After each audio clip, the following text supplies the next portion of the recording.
Welcome to Space to Ground. I'm Nilofer Ramji. It's hard to believe, but here we are halfway through 2023 with 9 spacewalks, 2 crews, 1 private astronaut mission, and let's not forget, all the science and research.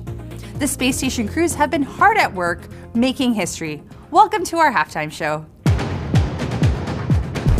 The first half of this year welcomed 15 individuals to the space station, including American, Emirati, Japanese, Russian, and Saudi crew members. Just before Crew 5 returned home, NASA's SpaceX Crew 6 mission launched to the space station on March 2nd, taking 4 new crew members to the orbiting laboratory. Crew 6's science mission includes cutting-edge research aimed at keeping astronauts in spacecraft safe during deep space exploration and studies that could lead to improved medical treatments for humans back on Earth. Crew 6 remains on board and will come home following an approximate 6-month stay. For more than 22 years, NASA has supported a continuous U.S. human presence in low Earth orbit.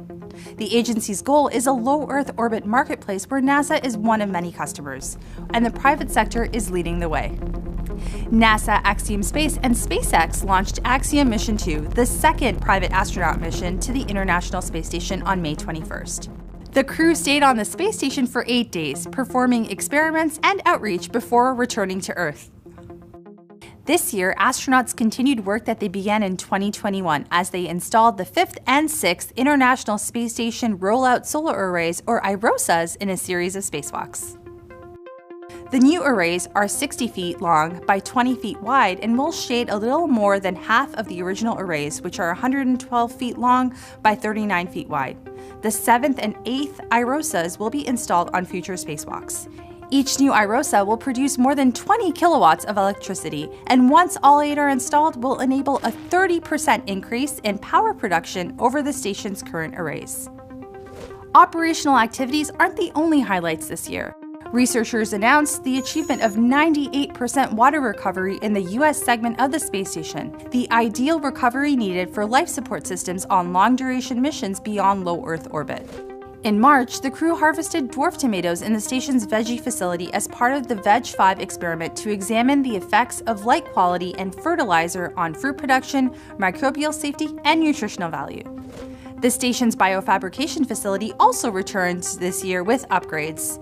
During its first trip to space in 2019, the facility successfully printed a partial human knee meniscus and a large volume of human heart cells.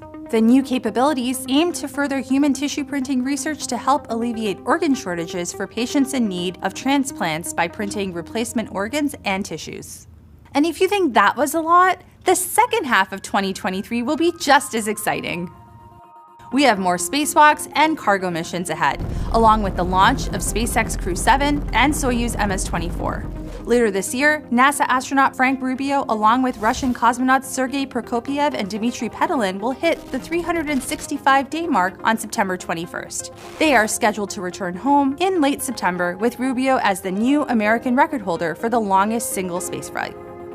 And that's a wrap for our halftime report. Keep following along on social media and here for all the activities taking place aboard the orbiting lab. Thanks for watching. We'll see you next week.